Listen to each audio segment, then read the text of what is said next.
ஒரு அரசாங்கம் மக்களுக்கு நன்மை செய்ய வேண்டும் என்று நினைத்தால் மத்திய அரசோடு இணைந்து பணியாற்றினால்தான் முடியும் என்பதை உணர்ந்து அண்ணன் எடப்பாடியார் அவர்கள் இன்றைக்கு பாரதிய ஜனதா கட்சியோடு மீண்டும் கூட்டணி வச்சு அந்த கூட்டணிக்கு இன்னைக்கு தலைமை தாங்கி கொண்டிருக்கிறார்.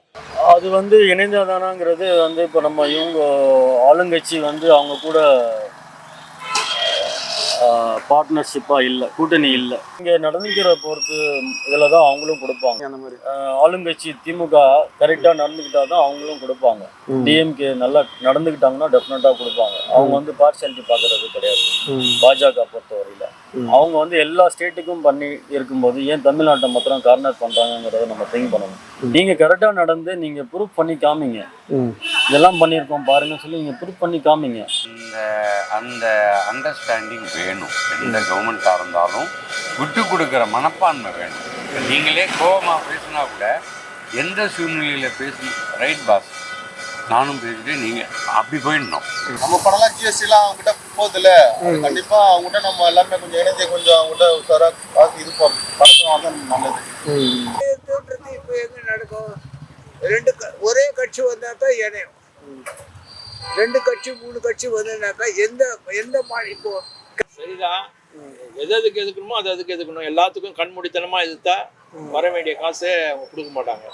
அது எது அவங்க என்ன நியாயம் பிரகாரம் என்ன செய்யணுமோ அதை செஞ்சோம்னா நியாயமா அவங்களும் கொடுக்க வேண்டிய காசு கொடுப்பாங்க. எல்லாத்தையும் முன்னாடி ஒரு பேச்சு பின்னாடி ஒரு பேச்சு பேசினா மத்திய அரசாங்கம் கொடுக்க மாட்டாங்க. பணம் சென்ட்ரல்லேருந்து தான் வருது. அதை நம்ம பிரித்து கொடுக்கணும். ஜிஎஸ்டி ஸ்டேட் ஜிஎஸ்டி வேறு, சென்ட்ரல் ஜிஎஸ்டி வேறு. ஸ்டேட் ஜிஎஸ்டி நம்ம ஸ்டேட்டுக்கான செலவுகள் அவங்க கொடுக்கறது காமன். அதை ப்ராப்பராக யூட்டிலைஸ் பண்ணணும். மக்களுக்கு போய் சேரல, அது சேர்ற அளவுக்கு கவர்மெண்ட் ஒத்துழைப்பு வேணும். பாலியல் வன்கொடுமைகள், கற்பழிப்பு சம்பவங்கள், லாக்அப் மரணங்கள் நிறைய பாதுகாப்பு இல்லை, சத்தியமா இல்லை. அதான மக்களுக்கே பாதுகாப்பு இல்லை, அப்புறம் என்ன பெண்கள் பாதுகாப்பு இருக்கு? போதைப் பொருள் ஆளுங்க, கள்ளச்சாராயம் குடிக்கிற ஆளுங்க, இவங்களால அவங்களுக்கு பாதுகாப்பு இல்லை. எல்லாமே ஆரம்ப கட்டம் பார்த்தீங்கன்னா அந்த போதையில தான் இந்த மாதிரி பெண்கள் தனியாக போனால் அவங்களோட இதை பற்றி பண்ணுறதெல்லாம் அந்த போதை தான் மெயின். போதையை ஒழிச்சாலே அதெல்லாம் மக்கள் கொஞ்சம் சுயநலவாக இருந்தாலே அதெல்லாம் பண்ண மாட்டாங்க. அந்த போதையினால அவங்க அந்த தடம் மாறுறாங்க. தடம் மாறாமல் இருக்கணும்னா போதையை ஒழிச்சா எல்லாம் 10 வருஷம் நாங்கள் வெளிநாட்டில் இருந்திருக்கிறோம். 10 வருஷம் இருந்தனால அந்த ஊரில் எவ்வளோ ஸ்ட்ரிக்ட்டு ரூல்ஸ் அண்ட் ரெகுலேஷனு, தப்பு பண்ணாலே தலையை வெட்டுவாங்கங்கிற மாதிரி ஒரு ஆக்ட் இருக்கும்போது act should be change in India. Because we are in 2026 வரப்போகிறோம் அடுத்த மாதம்.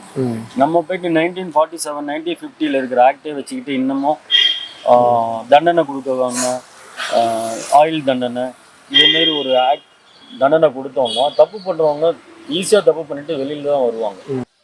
ஆக வாக்காளர் சேர்ப்பதும் சார் இதற்காக மத்திய அரசு அல்ல, தேர்தல் ஆணையம் அதற்கான உத்தரவை பிறப்பித்து வாக்காளர் சேர்ப்பு பட்டியலை இன்னைக்கு சரிபார்த்து கொண்டிருக்கிறார். தமிழ்நாட்டில் மட்டும் மொத்தம் 75 லட்சம் பேர் இன்னைக்கு இறந்து போனவர்கள், இடமாறி போனவர்கள் இன்றைக்கு நீக்கப்பட்டிருக்கிறார்கள். அந்த 75 லட்சம் பேர் ஓட்டு போட்டுதான் திமுக ஆட்சிக்கு வந்திருக்கிறது. யாரும் மறந்துவிட முடியாது. ஒவ்வொரு சட்டமன்றத்திலும் சரி, என்னுடைய திருநெல்வேலி சட்டமன்றத்திலே மட்டும் 25,000 பேர் இறந்து போயிருக்கிறார்கள். எத்தனை ஆண்டு காலமாக? 2002 அந்த வாக்காளர் பட்டியலே இல்லை. 20 ஆண்டுகளாக உயிரோடு இருந்து எல்லா வாக்குகளையும் திமுக போட்டிருக்கிறார். கொளத்தூர் தொகுதியில் மட்டும் 15,000 பேர், கொளத்தூர் தொகுதியில் மட்டும் 15,000 பேர் இறந்து போனவர்கள் பட்டியலில் இருக்கிறார்கள். ஆக இனிமேல் கொளத்தூர் தொகுதியிலே முதலமைச்சர் ஜெயிப்பது மிக மிக கஷ்டம். கருத்து எப்படின்னா, இப்போ அவர் சொல்கிறது 100% கரெக்டு. என்ன ரீசன்னா, எங்கள் அப்பா இறந்து போனது 2010, இன்னைக்கு 2025 இருக்கிறோம். லாஸ்ட் இயர் எலெக்ஷனில் கூட எங்கள் அப்பா பேர் இருந்துச்சு. அப்படிங்களா? எங்கள் அப்பா பேர் ஓட்டர் ஐடியில் இருந்துச்சு.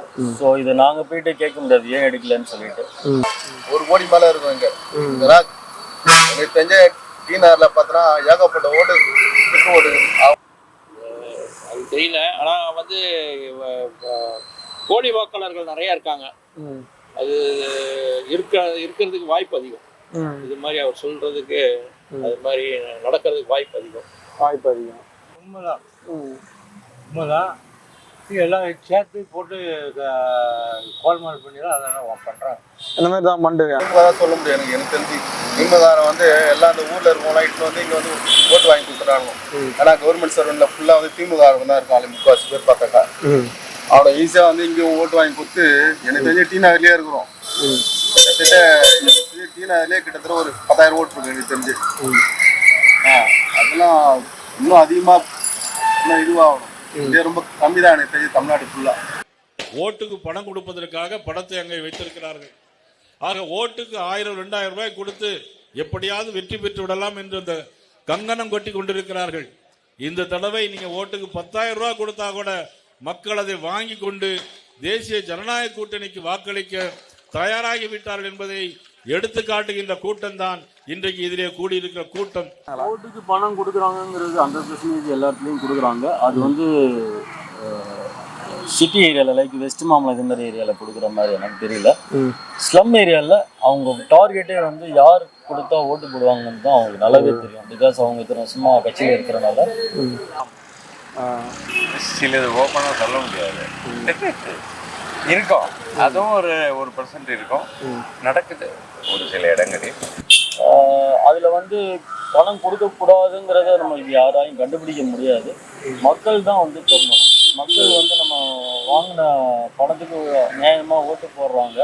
அது போகிறதோட இம்பேக்ட் ஃப்யூச்சரில் 5 இயர்ஸ் அவங்க தான் சப்போர்ட் பண்ணுவாங்கிறது அவங்க திங்க் பண்ணுறதே கிடையாது. அவங்க 2000-3000 வாங்கிட்டு ஓட்டு போகிறதோட இம்பேக்ட் எங்களை மாதிரி மிடில் கிளாஸ் ஃபேமிலி ஆளுங்களை அஃபெக்ட் பண்ணும். அதெல்லாம் மறுக்க முடியாது. எல்லாரும் கொடுக்குறாங்க.